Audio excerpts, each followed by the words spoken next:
thanks to Graham and Andrew for that last presentation. That was fantastic. I really enjoyed that.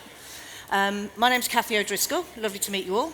I am co-founder and director of SP&Co, which is a partnership of myself and Simon Platts, the ex-sourcing director of ASOS. And we both have years of experience with the likes of Next and other people. So I'm here today. Oh, and by the way, you can see us on stand M40 later if you want to say hello. So I'm welcoming this panel today to explore Indonesia as a sourcing country. Lots of people overlook Indonesia. I personally have sourced from Indonesia over 20 years ago.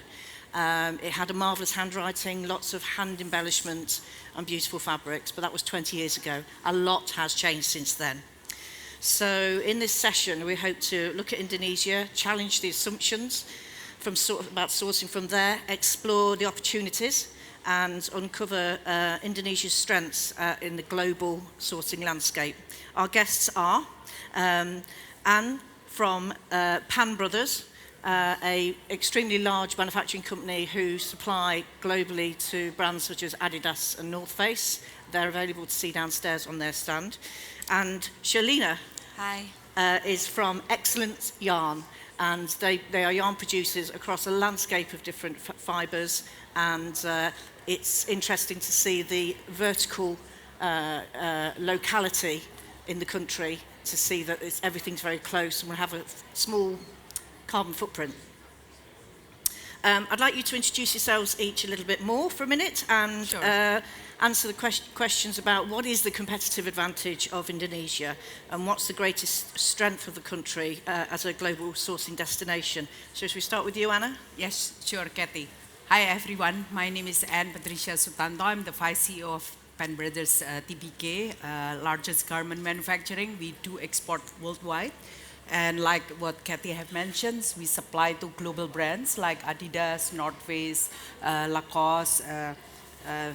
Right now, today, I wear Terex by Adidas, and I also wear Uniqlo. That's one of the brands that we produce. And basically, we have about 25,000 workers in Indonesia. We have about 7 compounds, all garments.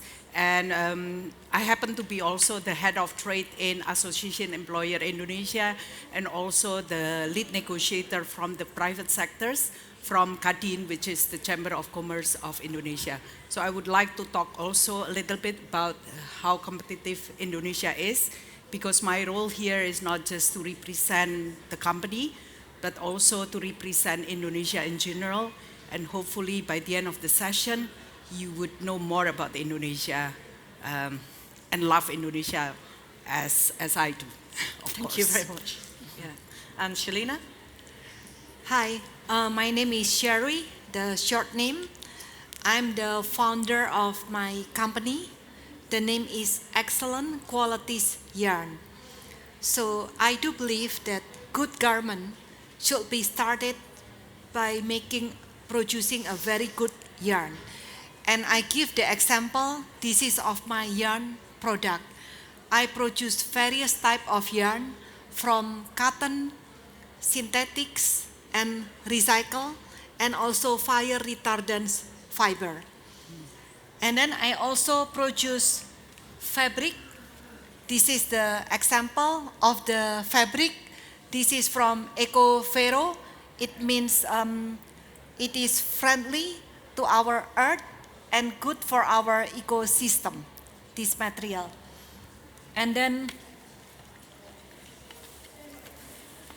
I'm bringing a uniform. Actually, this is an army uniform in our country. But I'm very happy over here. A lot of people like this one and this one. They would like to make it for fashion, especially for the youngsters. Okay, this is it about my company. Great. And besides the founder of my company, I'm also active in the Textile Association, Indonesian Textile Association, as a vice chairman of the energy. And also I'm active on the East Java province as the head of the many association that is in the east of Java and representing the textile industry. I think that's it about me. Brilliant. I actually thought they were fashion items. I didn't realise they were the army items, but it must be quite hard wearing. That's good. So we're in a global situation of evolving sourcing strategies. We've got geopolitics. We have seen a lot of people moving out of China into places like Vietnam, Myanmar, Bangladesh, etc. We're looking, obviously transparency and digital communication, automation in manufacturing. How does Indonesia position itself as a sustainable long-term option with all of those changes at the moment in terms of like investment in technology? Okay, may I? Yeah, please do, yeah. Okay, so first of all, the landscape of Indonesia are a lot of things, but one thing for sure, we are very ESG driven. So I entered Pan Brothers when I was 24 years, and that's back then in 1997. And since then, actually, social compliance, social governance has been the #1 issues on this planet. And in Indonesia, our labor law are very, very stringent or very governant, because each of the companies are being reviewed by the government, by local government as well as central government.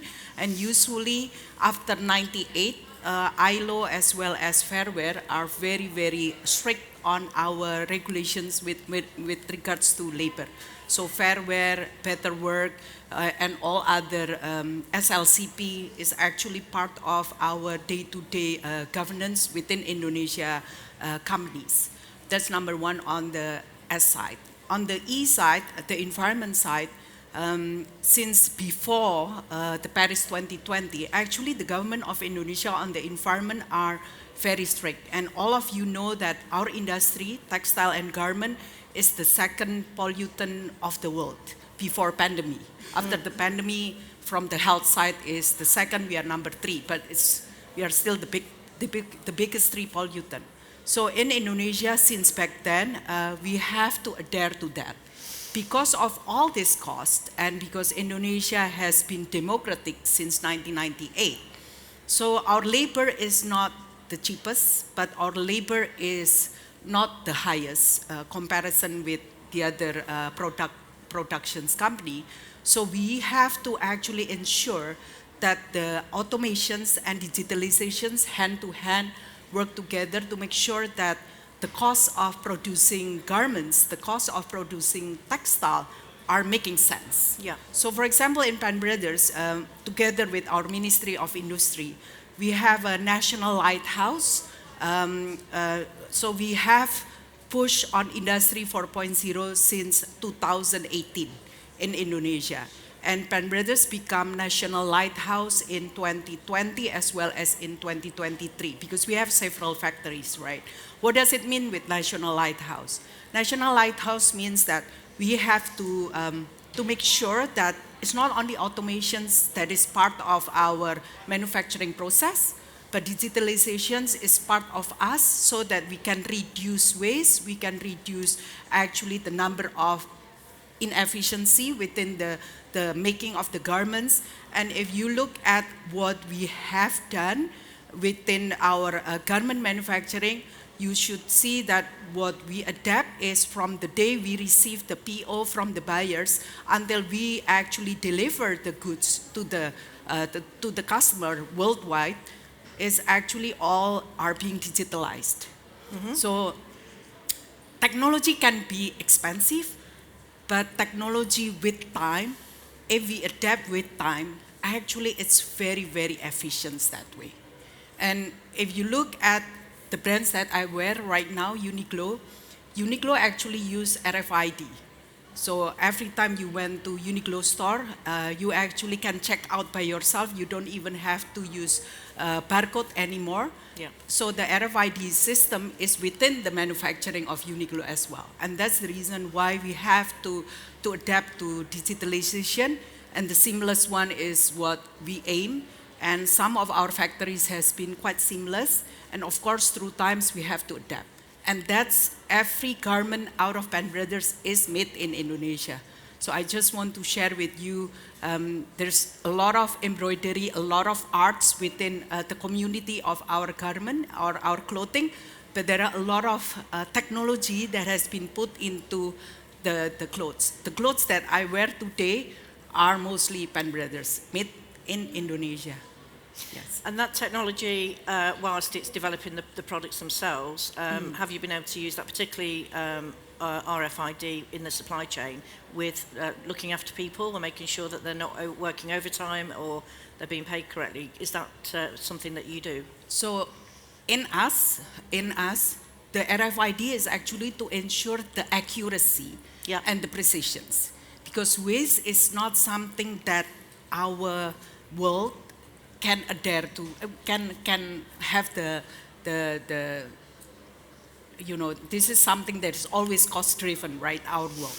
So waste is something that we want to reduce more and more. Yeah. So since back then we have a module called Interlocat, and then we have also a module called Interlobai. Yeah. So we want to make sure that every pieces that we produce, we have less and less waste. Yeah. Because in the past, you all know, because you are all in this industry, in a roll of fabrics, used to be about 30% waste. Correct. Yeah. But with technology, actually, you can reduce up to 10%, 7%, but of course you still have waste. Yes. But to reduce from 30% to 5%, without technology, it will not happen, because the size pack of each of the garment we produce are varied. And of course, the color also varied. The sizing, the color, and even, apology to say this, even one brand, they sell globally, and every continent have different size pack as well. So for example, if we sell to Asia, or we sell to, with the same brand, we sell to Asia, we sell to the US, we sell to UK, we sell to Europe, it all has different size pack. And that's the reason why we need to do technology. With manual alone, you cannot reduce as much, because the AI within it will not allow you to think that far. That's exactly what we find here in the UK in developments. The technology, whilst we want to maintain, and the more we get visibility, the more we see, we want to protect the wages of the worker and the rights of the worker, but actually there's so much waste historically.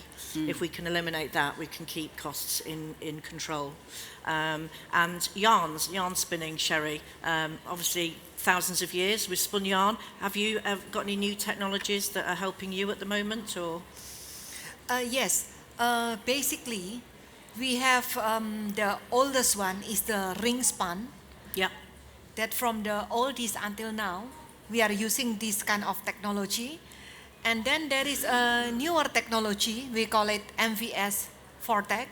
We are using this technology for different purpose of yarn to create different type of fabric. And also we are using open end. That is from the German slavers.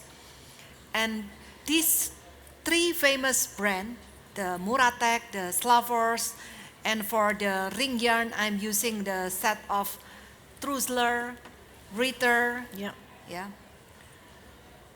It is improving year by year. For the electronics, for the electricity consumption, for the quality measurement, for the checking to prevent quality problem. So everything is improving on the technology. Yeah, good. And the vortex spinning, etc., is all new, and the qualities tend to be more consistent. Yeah. Actually, three of them are having the same good quality, but it is for different purpose. Yeah. Let's say if open-end technology, mostly it is for jeans, it is for car seating, it is for carpeting, and it is for curtain. If Vortex, usually people use it for sportswear, the shiny look, it is from the material, but the type of fabric is made from the Vortex machinery. Brilliant. Just on moving on to something else now, you're building partnerships. If people are moving into a new country and building partnerships, and just very interested in your experience of the people you've been selling to, from Uniqlo to Adidas, and of course your partnerships with your manufacturers. Tell us about how you've approached building partnerships and the differences you found around the world with America and Europe, and your thoughts on the UK. Okay, so first of all, I want to share with you about my country first, Indonesia, because one of the key that every brands, every buyers would like to know, especially what kind of free trade agreement that Indonesia has.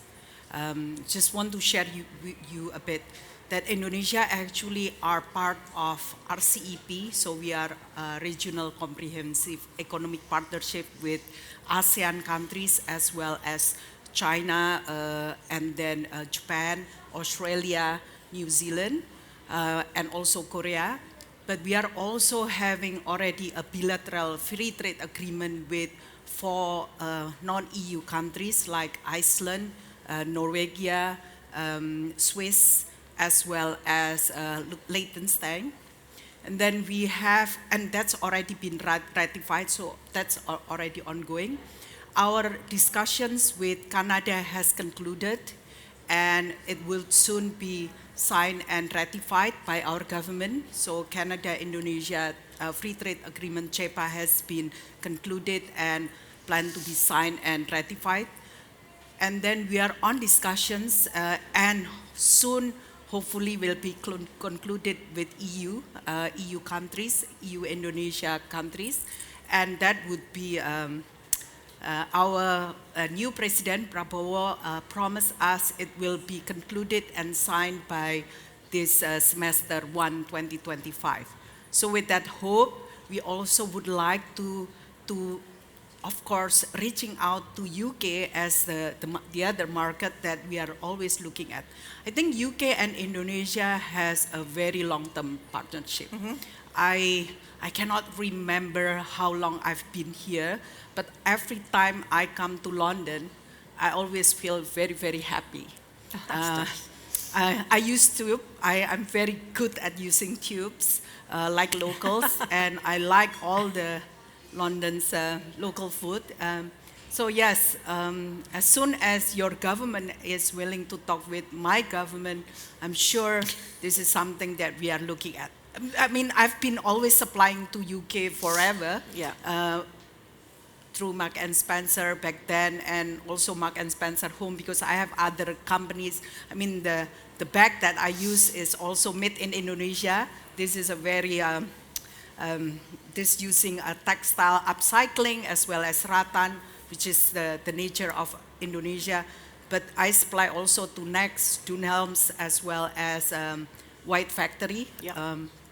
So when someone said to me, UK is very cold right now, Anna, yeah, that's the reason I wear my Terex, so that I can actually wear it in the tubes and so on. So yeah. You don't have to worry about the cold, you supply North Face, so that's fine. So that's why I would like to actually encourage all of you. This year, Indonesia hosts IAF, International Apparel Federations, because I'm one of the AIF board, International Apparel Federations Committee, as well as ITMF, Indonesia Textile Machinery Federations Summit in Yogyakarta. It was all there, so we hope that the community of textile and garment can actually do networking internationally in Yogyakarta, Indonesia, and can see by yourself how we can actually improve the relationship with Indonesia as the main source. First of all, I want to share with you, Indonesia is the 4th largest populated country in the world. We are the 3rd largest democratic country in the world. And hopefully you love us as if you love the rest of Asia countries. Bali is just one of the islands. Most of you might know Bali. But we have a lot of other good places to see. I very much enjoyed sourcing from Indonesia in the 90s, way back then. And yourself with the yarns, I've obviously assumed that it's just a vertical into manufacturing. Yes. Do you export as well? So you've got relationships and you're building strong partnerships globally? Yes, I'm doing export yarn to many European countries. And actually, before I started this exhibition, I visit one of my buyer in Lancaster, about 1 hour by train from here. And also regarding your question of the partnership, I believe that partnership is always bring betterness for both party, because every company, every human being have its own good points and advantages by him and by her. So when we combine together, making a partnership, the effect will be greater and also the result will be faster. That is my belief. That's great. So please do visit us in our booth at Indonesian Pavilion. Directly And beneath. we are also welcoming you to visit our beautiful country, Indonesia. A lot of textile manufacturing over there, and a lot of companies are ready for partnership with you from UK and also from other country, any country in the world. That's fantastic. I don't need to be invited to Indonesia twice. It's a beautiful country. Just got a couple of minutes left. Is there any questions from anybody at all? Oh, you're all very shy. Oh, Can okay. I share with you Yeah. about Indonesia? Because, of course, some of you knows about what happened during pandemic. Some of the country has a closed door policy. I don't need to mention the countries, but for sure Indonesia is not. We don't have a closed door policy back then, so we don't have an industry lockdown back then. Why? Not because our government doesn't care about the workers, the other way around. The government understands about economy and private sectors. So there's a lot of communications between us on the private sector as well as the government why we should not have a lockdown back then. Because the lockdown make the economy downturn, and the lockdown making the country as if we are miscommitting things.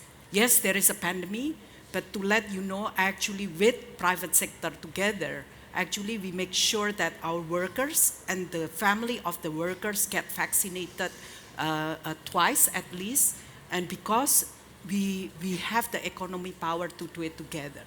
So the discussion is very agile back then, and I still remember how we, the industry, really strongly push our government to have the open door policy, and our hope is actually with that, you understand how the politic dynamics of Indonesia will continue to be democratic, and because of that, there's always rumors and what's not about our country. But one thing for sure, the private sectors really stand up to our commitment to the world. Even my company, our company motto is actually clothing the world with Indonesia heart. Why? Because we are Indonesia, but we want to make sure that we are global economy level, and we can commit of whoever we are partnering with. Because trust is not something that is easily given, but trust is something that by time you know who we are. Brilliant, that's fantastic. A lovely note to finish on. And I wanted to ask you loads more questions about sustainability, but we have to come to a close now. And it's very interesting to actually look at Indonesia. I mean, they had a problem with Jakarta, sharp end of global warming, but they've opened a new capital city, eco-city. So take a look at it. It might be interesting for you to take a look at downstairs. Okay, thank you very much, Thank you. Anna and Sherry. Thank you, Thank you everyone. for listening. Thank you.